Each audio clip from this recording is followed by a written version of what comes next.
तो ये हमारा पार्ट 3 वीडियो होगा। तो देखिए है क्या, राज्य के पुनर्गठन अधिनियम 1956 पर टिप्पणी लिखिए। पहला सवाल है, राज्य के पुनर्गठन अधिनियम 1956 पर क्या करें, टिप्पणी लिखें। तो आपका है क्या कि इसमें भारतीय संसद द्वारा 31 अगस्त 1956 को पारित किया गया। मतलब राज्य का पुनर्गठन अधिनियम जो है कब पारित किया गया, तो भारतीय संसद के द्वारा 31 अगस्त 1956 को पारित किया गया। तो जो आपका राज्य पुनर्गठन है ये किसके द्वारा पारित किया गया, तो भारतीय संसद के द्वारा पारित किया गया। और कब किया गया, तो 31 अगस्त 1956 को पारित किया गया। और इसमें भाषाओं के आधार पर राज्य की मांग की गई। इसमें क्या किया गया, भाषाओं के आधार पर राज्य की मांग किया गया तथा इस आधार पर 14 राज्य और 6 केंद्र शासित प्रदेश का गठन किया गया। और पुनर्राज्य अधिनियम के तहत, इस अधिनियम के तहत क्या किया गया कि 14 को राज्य और 6 केंद्र शासित प्रदेशों का गठन किया गया। और यह भारत की एकता को मजबूत करता है। कौन, राज्य का पुनर्गठन, ठीक है ना। इस अधिनियम से राज्य भारत की एकता क्या हुई, पुनः से मजबूत हो गई। अब है प्रदूषण के प्रकारों का वर्णन करें। तो सबसे पहले प्रदूषण का आप लोग डिफिनेशन लिखेंगे। प्रदूषण किसे कहते हैं, इंग्लिश में प्रदूषण को पॉल्यूशन कहा जाता है। और प्रदूषण क्या होता है कि जब भी वातावरण में जब अपशिष्ट पदार्थ मिल जाती है तो उसे हम लोग प्रदूषण कहते हैं, या हानिकारक पदार्थ मिल जाती है तो उसे प्रदूषण कहा जाता है।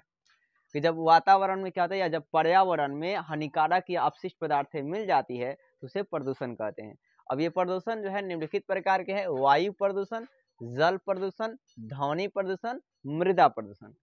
अब सबसे पहली बात है, वायु प्रदूषण किसे कहा जाएगा। तो आप ऐसे याद रख सकते हैं कि जब वायु में अपशिष्ट गैसें मिल जाती है, जब वायु में अपशिष्ट गैसें मिल जाती है तो उसे वायु प्रदूषण कहा जाता है। क्लियर है जी। जब वायु में अपशिष्ट गैस मिल जाती है तो उसे वायु प्रदूषण कहा जाता है। ठीक है। वायु प्रदूषण जैसे मान लीजिए धुआं जो निकलता है ना, जैसे carbon dioxide, carbon monoxide, sulphur dioxide, ठीक है, ऐसे कर। फिर जल प्रदूषण, जब जल में हानिकारक पदार्थ मिल जाएगा या अपशिष्ट पदार्थ मिल जाता है तो उसे जल प्रदूषण कहते हैं। जैसे लोग क्या करते हैं, बहुत सारे कचरा ले जाकर नदी में जाकर डाल देते हैं तो उसे जल प्रदूषण होता है। फिर नदी की पानियां जो है उसमें जल में प्रवाहित करते हैं तो नदी प्रदूषण हो जाती है, मतलब जल प्रदूषण होता है। ध्वनि प्रदूषण तो है क्या कि जब ध्वनि में मतलब है क्या, जब ध्वनि की तीव्रता बहुत ज्यादा बढ़ जाती है तो इसको ध्वनि प्रदूषण कहा जाता है। ठीक है ना। अब जैसे मान लीजिए कि मतलब ऐसे कहा जाता है कि मतलब अंतर्राष्ट्रीय स्तर पर मतलब 45 डेसिबल से अगर ज्यादा हो जाता है तो वहां पर ध्वनि प्रदूषण माना जाता है। अब है क्या कि मृदा प्रदूषण, तो जब मृदा में हानिकारक पदार्थ ज्यादा हो जाती है तो उसे हम कहते हैं मृदा प्रदूषण होता है। ठीक है ना।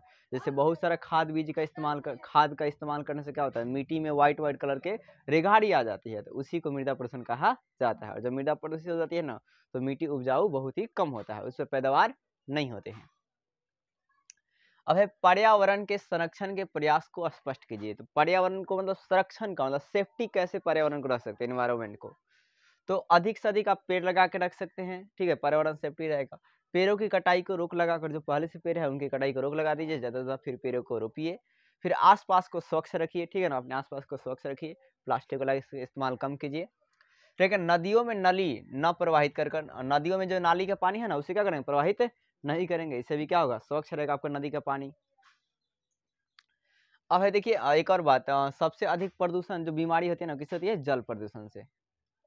बहुदलीय व्यवस्था क्या है, तो जो शासन व्यवस्था 2 से अधिक दलों से चलाया जाता है, जो शासन व्यवस्था क्या जी 2 से अधिक दलों द्वारा चलाया जाता है उसे बहुदलीय व्यवस्था कहा जाता है। उसे क्या कहते हैं, बहुदलीय व्यवस्था कहा जाता है। भारत में बहुदलीय व्यवस्था है। भारत में किस व्यवस्था है जी, बहुदलीय व्यवस्था। फिर बिहार में भी कैसा व्यवस्था है, भारत के बहुदलीय ही व्यवस्था है। ठीक है। अब देखिए एक प्रजातंत्र के सभ्य समाज की भूमिका क्या है। सभ्य मतलब अच्छा, गुड। ठीक है ना। तो है क्या कि एक प्रजातंत्र में सभ्य समाज की भूमिका क्या है कि शांतिपूर्वक चुनाव करवाएगा भाई साहब। ठीक है ना, शांतिपूर्वक चुनाव में सहयोग करेगा कि शांति से चुनाव हो। ये एक आपका सभ्य प्रजा का है थी है। ठीक है ना, आपका समाज का।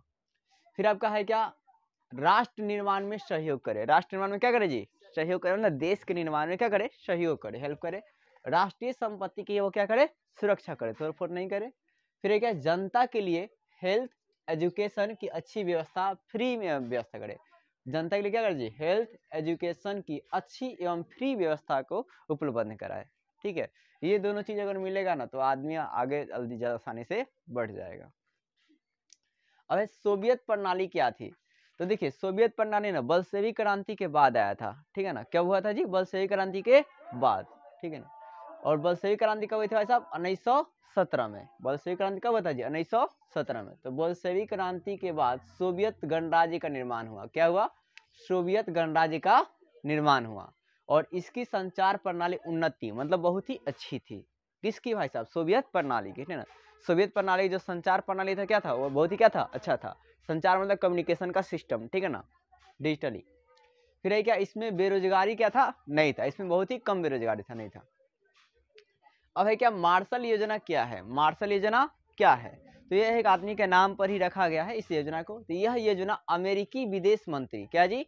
अमेरिकी विदेश मंत्री जॉन मार्शल, कौन जी? जॉन मार्शल के नाम पर था। तो मार्शल योजना जो है अमेरिकी विदेश मंत्री जॉन मार्शल के नाम पर था। और इस योजना को सेकेंड वर्ल्ड वॉर के बाद हुआ। यह योजना कब आया? सेकेंड वर्ल्ड वॉर के बाद। फिर इसे ईआरपी भी कहा जाता है। क्या बोलते हैं? ईआरपी। ईआरपी मतलब यूरोपियन रिकवरी प्रोग्राम भी कहा जाता है। किसे? मार्शल योजना को। मार्शल योजना को ईआरपी या यूरोपियन रिकवरी प्रोग्राम कहा जाता है। इस योजना के तहत क्या किया गया कि बहुत सारे देशों को सेकेंड वर्ल्ड वॉर के बाद कुछ फिरौती दी गई, पैसा दी गई। यूएसए ने क्या किया, मतलब यूनाइटेड स्टेट अमेरिका ने आपका है क्या, जर्मनी, फ्रांस, ब्रिटेन इत्यादि को कितना जी? 12.4 क्या जी? 12.4 बिलियन डॉलर सहायता प्रदान किया था। तो बोले इसमें कोई दिक्कत है?